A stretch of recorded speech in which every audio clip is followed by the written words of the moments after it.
너 그 소식 들었어? 고발뉴스에서 마트를 한대. 어디로 가야 돼? 가긴 어딜까? 인터넷 쇼핑몰이라고. 포털에서 고발마트를 검색해봐. 어마어마하게 많은 제품들이 은하계 최저가로 공급되고 있어. 고발마트 함께 해주시면 정말 감사하겠습니다. 고발마트에서 만나요. 검찰의 조직적 반발에도 불구하고 국민적 지지를 받고 출범한 고위공직자 범죄수사처 공수처의 첫 번째 수사 대상은 과연 누가 될 것인가? 이와 관련해 김진욱 공수처장은 지난 8일 윤석열 검찰총장과의 회동을 앞두고 이로 수사 대상을 묻는 기자들에게 필요하면 공보를 해야겠지만 알리지 않고 할 수도 있다고 밝혔다. 직답을 피하면서도 어떤 사건인지 달라지겠지만 비밀리에 수사를 진행할 수도 있다고 언급한 것이다. 비밀리에 수사를 진행해야 할 대상이라면 과연 그는 누굴까? 이 같은 국민적 관심을 반영하듯 공수처 출범 이후 2주 만에 이미 100건이 넘는 고위공직자에 대한 고소, 고발 사건이 접수된 것으로 확인됐다. 공수처가 검찰의 무소불위, 아나무인 기소권 독점을 견제하기 위한 장치인 만큼 검찰 권력의 핵심인 윤석열 총장이 이로 수사 대상이 되지 않을까 관심이 높다.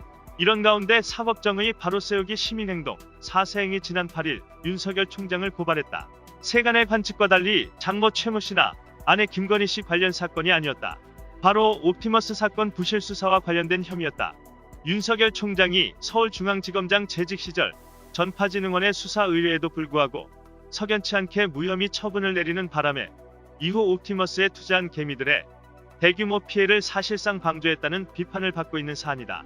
사세행은 윤석열 총장 외에도 당시 서울중앙지검 수사책임 라인에 있던 김유철 지청장과 이두봉 지검장에 대해서도 직무유기와 직권남용 등 혐의로 함께 고발했다고 밝혔다. 고발뉴스와 함께 열린공감TV가 주도하는 옵티머스 게이트 공동취재단의 일원인 경기신문은 사세행의 고발 소식을 주요 기사로 전했다. 시민단체 공수처의 윤석열 총장 고발, 옵티머스 사건 부실 수사 심각이라는 제목의 기사를 통해 당시 검찰이 전파진흥원의 수사의뢰서 내용을 제대로 검증하고 남부지검과 공조해 증거 수집을 했더라면 애꿎은 개미들의 추가 피해는 발생하지 않았을 것이라며 사세행 김한매 대표의 말을 인용해 보도한 것. 작년 10월 국정감사에서 당시 박범계 민주당 의원의 질문에 대해 윤석열 총장은 옵티머스 사건이 부장검사 전결 사건이기 때문에 아예 보고가 올라오지 않았다고 답변하는 등 검찰 책임론에 대해 철저히 부인하는 태도로 일관했다. 이에 대해 민주당 송기현 의원은 전파진흥원의 수사의뢰에도 불구하고 무혐의를 내린 것은 잘못된 결정이었고 그때 막았으면 이후 피해를 줄일 수 있었다. 지금 보면 명확하다며 윤 총장을 질책했다. 실제로 지금까지 열린공감TV에 옵티머스 게이트 취재단이 밝혀낸 사안은 충격적이다.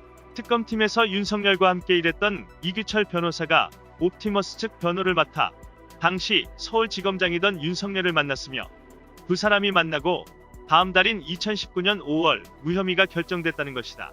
아울러 검찰 측이 무혐의 사유로 제기했던 것처럼 수사의뢰자인 전파진흥원 측의 옵티머스에 대한 처벌 의지가 미약했다던 진술 역시 사실이 아닌 것으로 확인됐다.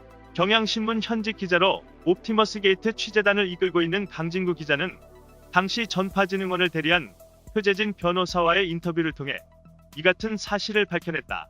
윤석열 검찰총장의 책임 여부가 중요한 관건이고 옵티머스 게이트라는 사안의 파장과 중대성을 고려할 때 공수처의 1호 수사 대상으로 아주 적절하다는 지적이다.